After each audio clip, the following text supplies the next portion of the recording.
प्रत्याशी सब हर कोई जीत का दावा कर रहा है। ऐसे में क्या लग रहा है कि यहाँ पर मधुबनी को जैसा मेयर होगा वैसा शहर होगा, तो अच्छा मधुबनी, सुंदर मधुबनी के लिए बेहतर प्रत्याशी के रूप में आप किसे मानते हैं? हम तो इस समय तो हम गणेश महाराज जी को मानते हैं। और दूसरी बात, इससे पहले बहुत से कैंडिडेट खड़े हुए हैं, ठीक है, वो जीते भी होंगे। ऐसा नहीं है कि कौन सा कैंडिडेट जो नहीं खड़ा हुआ वो जीता नहीं होगा, सब पुराने हो चुके हैं। सबको जनता ने भाग भी लिया है, तो क्या काम करेंगे क्या नहीं करेंगे और किसको क्या करवाएंगे। इस समय हमारे मधुबनी क्षेत्र को, हमारे मधुबनी परिवार को पूरा का पूरा नया युवा शक्ति चाहिए। नया युवा आएगा, हम सबको भी रोजगार मिलेगा, माता जी को भी रोजगार मिलेगा, हमारी जो बहनें हैं, भाई हैं, हमारे जो जितने भी हमारे आते हैं सबको रोजगार मिलेगा। और तो युवा शक्ति जब आएगा तो पूरा का पूरा मधुबनी जगमग होगा। आज बिहार के अंदर में रोजगार होता, आज हमारे चीनी का मिल पहले चलता था, आज चीनी का मिल का नाम है मगर वहाँ काम नहीं है, ही नहीं, सफाया कर दिया नाम। इस चीनी के नाम से कितने नेता जीते और कितने नेता आए और गए। जो कहने वाला है ना वो खुद ही भी इसमें समझा हुआ है। जो 80 वाला वो खड़ा हुआ है गणेश महाराज, 3 साल से मेहनत कर रहा है। वो घर घर में, हर दुकान में, हर सब चीज में जहाँ नहीं जाना चाहिए वहाँ तक गए हैं। तो उनको फल मिलना चाहिए। कि जो आया भी कूदे हैं, 2 महीना हुआ नहीं, 3 महीना हुआ नहीं, वो कूद गया, वो कहते हैं हम है सीरीज में। वो सब गलत फहमी में घूम रहे हैं। गणेश महाराज जी को इतना वोट है, वैसे सामने में कोई नहीं आना चाहता, हम आपको बताएं, क्योंकि सब ऐसे कैंडिडेट से ले चुके हैं, खाने के लिए, पीने के लिए, सब चीज के लिए ले चुके हैं, तो बेचारे कैसे आ सकते हैं। अभी चुनावी माहौल में सभी प्रलोभन देते हैं कि मैं मधुबनी को स्वर्ग बना दूंगा, मैं जल नल का व्यवस्था कर दूंगा, मैंने कि मधुबनी को पूरे हरित क्रांति बना दूंगा।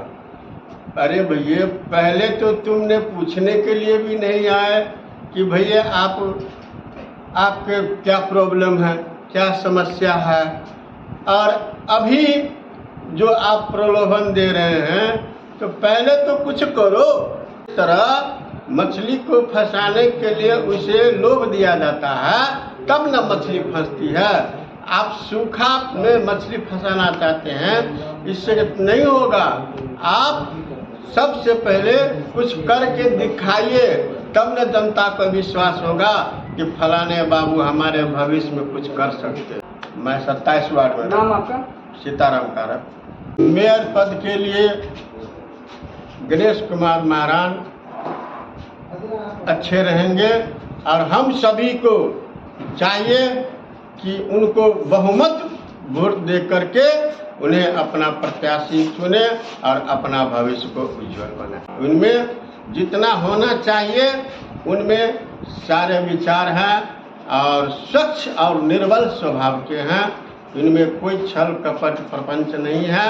बहुत ऐसे प्रत्याशी होंगे कि लोग दिखाएंगे कि मैं ताजमहल आपको दिला दूंगा, लेकिन वह ताजमहल आपको दिखा नहीं सकते तो आपको दिला कैसे सकते। हम तो सभी मतदाता मालिकों से अपील करूंगा, कर्मठ विनती करूंगा कि आप लोग अपना बहुमत मत दे करके हमारे चुनाव चिन्ह चरखा छाप श्री गणेश कुमार महाराज जी को अपना बहुमत मत दे करके उन्हें विजय बनाए। प्रत्याशी हैं, जो भी जीतते हैं, जीत हार तो लगी रहती है, मगर अपने नगर को कौन स्वच्छ बनाता है ये नगर के वासी जानते हैं, क्योंकि वो लोग आज तक इनके बीच रहे हैं, इनका व्यवहार जानते हैं कि हमारे साथ, हमारे नगर के साथ किसका व्यवहार कैसा है, कौन हमारे साथ दिन रात खड़ा है, कौन हमारी मदद करेगा। और दूसरी बात, वोट जो है हर आदमी का अपना अधिकार है।